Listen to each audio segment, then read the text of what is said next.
Salut, chers frères et sœurs. Nous reprenons nos études bibliques de jeudi et c'est un privilège très important.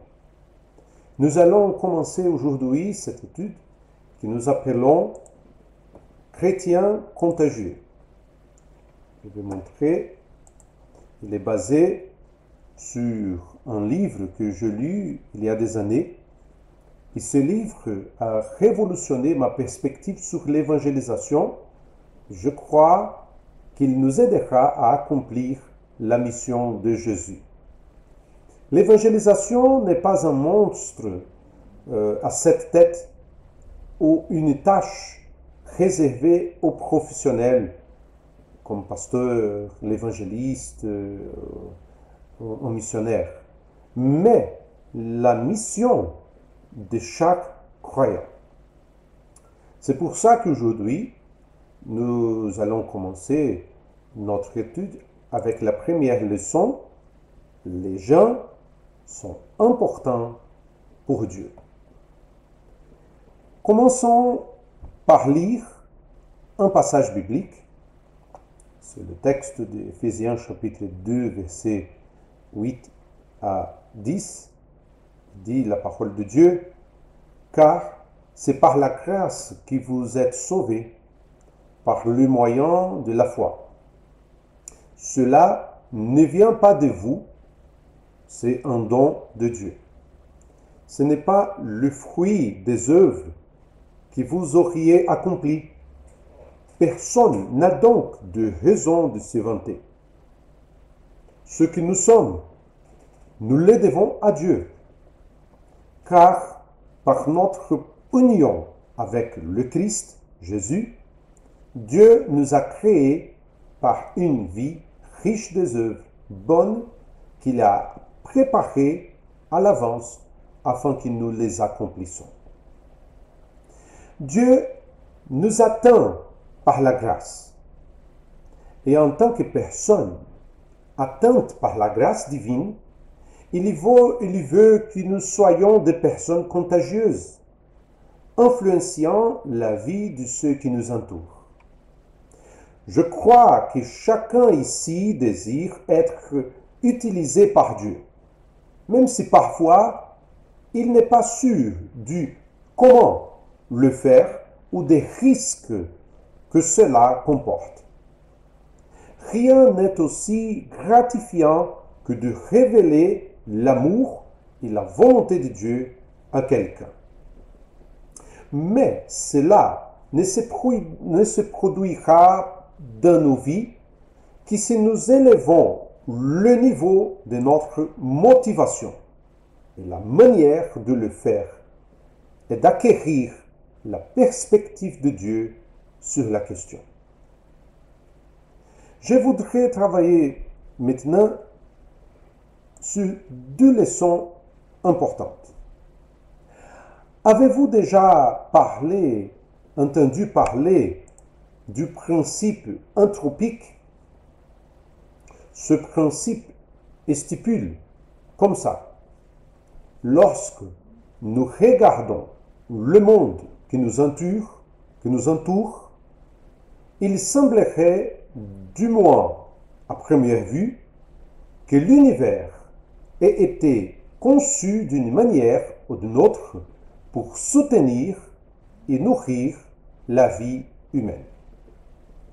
Ce concept vient du monde de la science et de la philosophie séculaire, et non des chrétiens érudits. Mais les faits indiquent un phénomène surnaturel. Par exemple, si le rapport entre le carbone et l'oxygène était un peu différent de ce qu'il y est, aucun d'entre nous ne serait là pour respirer. Autre chose, très intéressant. Changer un peu l'inclination de l'axe de la Terre dans une direction et nous nous congélerons. Modifiez-le dans une autre direction et nous obtenons de griller. Autre chose, Supposons que la Terre se rapproche ou s'éloigne un peu plus du Soleil, qu'elle soit un peu plus grande ou plus petite, ou qu'elle tourne à une vitesse différente de celle qu'elle connaît actuellement. Avec n'importe laquelle de ces modifications, les variations de température qui en résultent seraient totalement fatales. La leçon que nous pouvons tirer du principe anthropique est la suivante. Quelqu'un a dû s'efforcer de créer exactement les bonnes choses pour que vous et moi puissions être ici et profiter de la vie. En d'autres termes, le monde et l'univers n'existent pas par hasard. Une deuxième leçon. Avez-vous déjà entendu parler du management du premier niveau? C'est quelque chose qui a transformé le monde. Et savez-vous ce que cela signifie? Les entreprises, pour réussir durablement, doivent se détourner d'elles-mêmes et recentrer leur énergie sur leur seule raison d'être, servir les clients. Avant de critiquer cette proposition, réfléchissez-y un instant. Vous aimez être mal servi? Bien sûr que non. Nous pouvons être si facilement embarrassés et embrouillés par nos problèmes internes et nos situations personnelles dans notre Église qu'il serait difficile de se rappeler quelle est la raison principale pour laquelle nous restons sur cette planète et d'atteindre les gens là-bas. En tant que chrétiens, nous devons recentrer notre vision sur la cible que Dieu nous a donnée. Quelle est la cible? Les personnes spirituellement perdues. Lorsque nous serons capables de comprendre et d'évaluer ce qui se trouve en dehors de notre cercle chrétien, nous serons en fait réellement préparés à agir selon le dessein de Dieu à notre égard. Mais soyons honnêtes, c'est difficile de rester concentré. Nous avons tendance à nous écarter du sujet et à ne pas accorder une véritable valeur aux personnes spirituellement confuses. Nous oublions combien ils sont importants pour Dieu. Je voudrais partager une petite histoire. Malheureusement, c'est une histoire vraie. Un pasteur a demandé à une personne qui était membre d'une église, il a dit, « Tu dois être impatient d'être au dimanche de Pâques. Hein? » Tout naturellement, la question a trouvé sa réponse. « Non, je ne le suis pas. Pour vous dire la vérité, je ne vais jamais à l'église à Pâques. » Le pasteur, étonné, dit, « Vous rigolez? Vous n'allez pas à l'église le dimanche de Pâques? Vous pouvez être exclu, » a blagué le pasteur.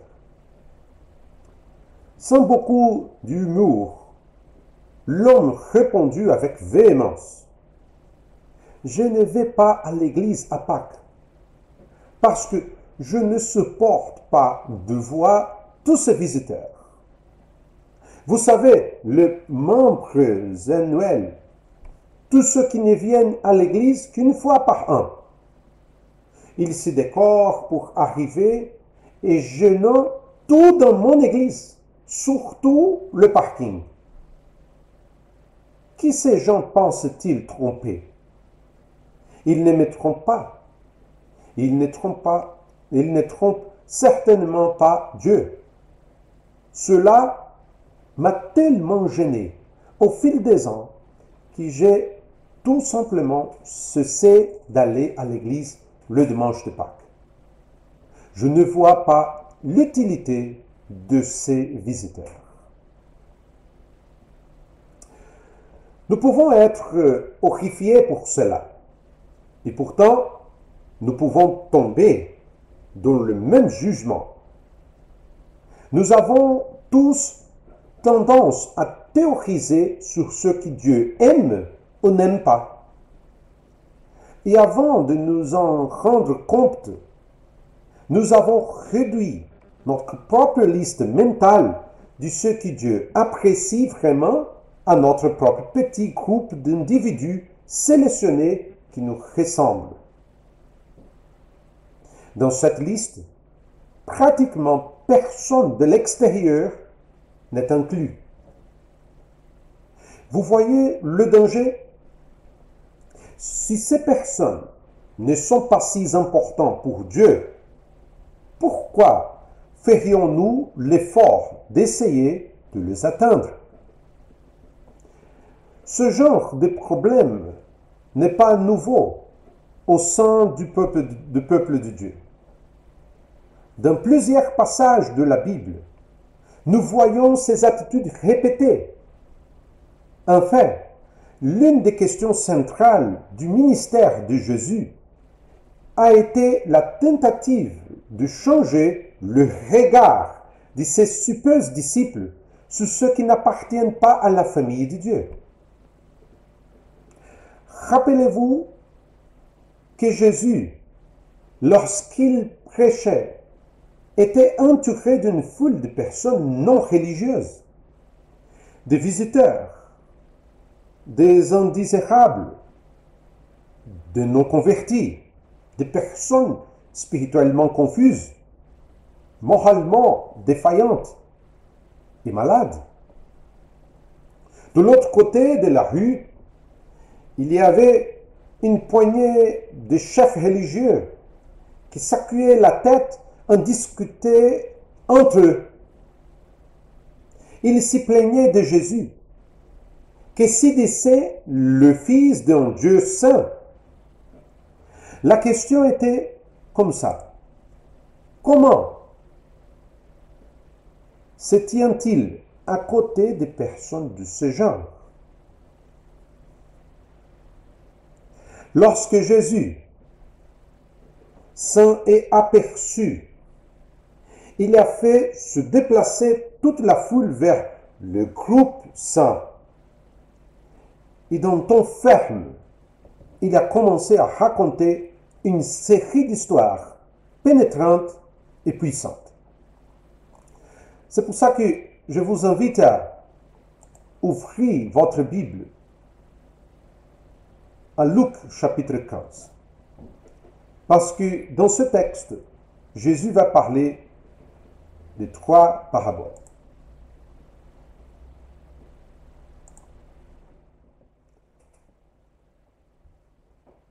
Les premières paraboles, Jésus parle de la brebis perdue. Jésus demande aux gens ce qu'ils feraient s'ils avaient 100 brebis et que l'une d'entre elles était perdue. Bien sûr, ils quitteraient les 99 et chercheraient celle qui a été perdue. Quand il l'a trouvée, il l'a dit: venez partager ma joie, car j'ai retrouvé ma brebis qui était perdue. La deuxième parabole, la pièce de monnaie perdue. Après une pause, Jésus raconte l'histoire d'une femme qui avait 10 pièces de monnaie et qui en avait perdu une. Elle a fouillé toute la maison, a allumé une lampe, a tout balayé et a cherché sans relâche jusqu'à ce qu'elle la trouve. Quand elle l'a trouvée, elle était si heureuse qu'elle a dit: réjouissez-vous avec moi, j'ai retrouvé la pièce que j'avais perdue. La troisième histoire, le fils perdu. Jésus poursuit et regardant autour de lui raconte l'histoire d'un père qui avait deux fils. Le plus jeune est devenu un peu arrogant. Il avait le désir de sortir, de braver le monde. Il a demandé à son père ce qui lui appartenait en avance et est parti pour une terre lointaine avec beaucoup d'argent. Il a trouvé une longue route, s'est fait de nombreux amis et a vécu de façon dissolue. Mais il a vite découvert que les amitiés qu'il avait établies ne durent pas quand l'argent vient à manquer. Un jour, alors qu'il donnait à manger aux cochons, le garçon désorienté et fauché a finalement repris la raison. Il décida de rentrer chez lui et de demander pardon à son père pour tout ce qu'il avait fait. Et puis, il s'offrait comme serviteur, car il savait qu'il avait perdu le droit d'être un fils. Lorsque le jeune garçon est arrivé, le père se réjouit, a commandé un barbecue et a invité de nombreuses personnes. Et il a dit: nous allons faire un grand festin et nous réjouir, car voici, mon fils était mort et il est revenu à la vie. Il était perdu et je l'ai retrouvé. C'est la seule trace de Jésus racontant une parabole après l'autre. Lorsque Jésus remarquait que quelqu'un ne comprenait pas, il racontait une histoire pour illustrer et clarifier son propos. Mais ce n'était pas comme ça cette fois. Jésus était tellement préoccupé par les discussions des chefs religieux qu'il a décidé de leur montrer qui serait ou ne serait pas important pour Dieu. Dans ce chapitre de Luc, il y a des points communs entre les trois histoires. Le premier est que dans chacune d'elles, quelque chose de grande valeur a été perdu. Tout est lié à l'attitude des chefs religieux, dont l'essence de la prétention et la ségrégation ont provoqué ces histoires. Jésus voulait montrer que ces personnes étaient importantes pour Dieu. Lorsque les auditeurs ont joint les points, ils se sont probablement sentis écrasés par le poids de l'amour de Dieu. Un amour si grand qu'il peut regarder au-delà des péchés et considérer la vie d'un pécheur comme précieuse. Vous vous souvenez du voleur sur la croix? Quand l'autre se moquait de Jésus sur la croix, il a dit: tu n'as donc aucun respect de Dieu, toi, et pourtant tu subis la même peine. Pour nous, ce n'est que justice. Nous payons pour ce que nous avons fait. Mais celui-là n'a rien fait du mal.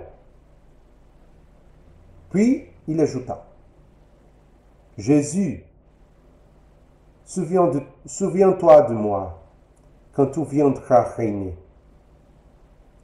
Et Jésus lui répondit, vraiment, je te l'assure, aujourd'hui même, tu seras avec moi dans le paradis. Comme il est difficile de comprendre une telle compassion, n'est-ce pas? Soyons francs, cette expression de l'amour est différente de la mienne et de la vôtre. Lorsque vous commencerez à regarder les autres avec ce genre d'attitude, le résultat sera révolutionnaire. Les récits de Jésus dans Luc chapitre 15 nous révèlent que nous ne devrions jamais voir un autre être humain comme n'ayant pas de valeur pour Dieu.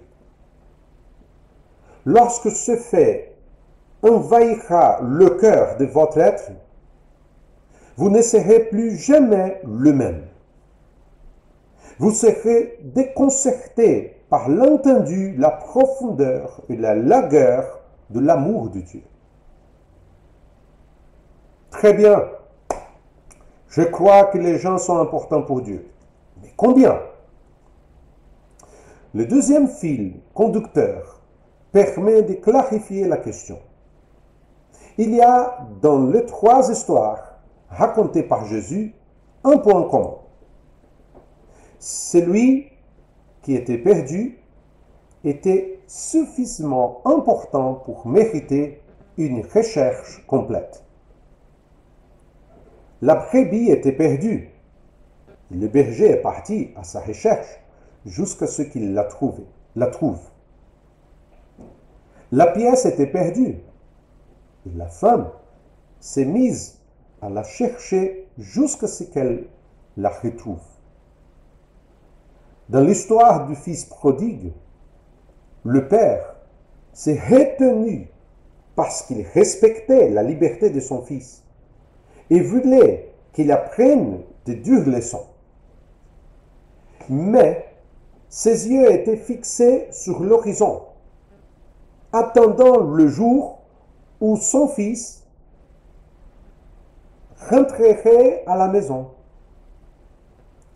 Lorsque nous accordons de la valeur à quelque chose et que cette chose est perdue, nous voulons naturellement la rechercher. C'est ce qui devrait nous motiver dans cette étude. Jésus a dit qu'il était venu sur terre pour chercher et sauver les perdus. Mais avant cela, il a dit, comme mon Père m'a envoyé, moi aussi, je vous envoie.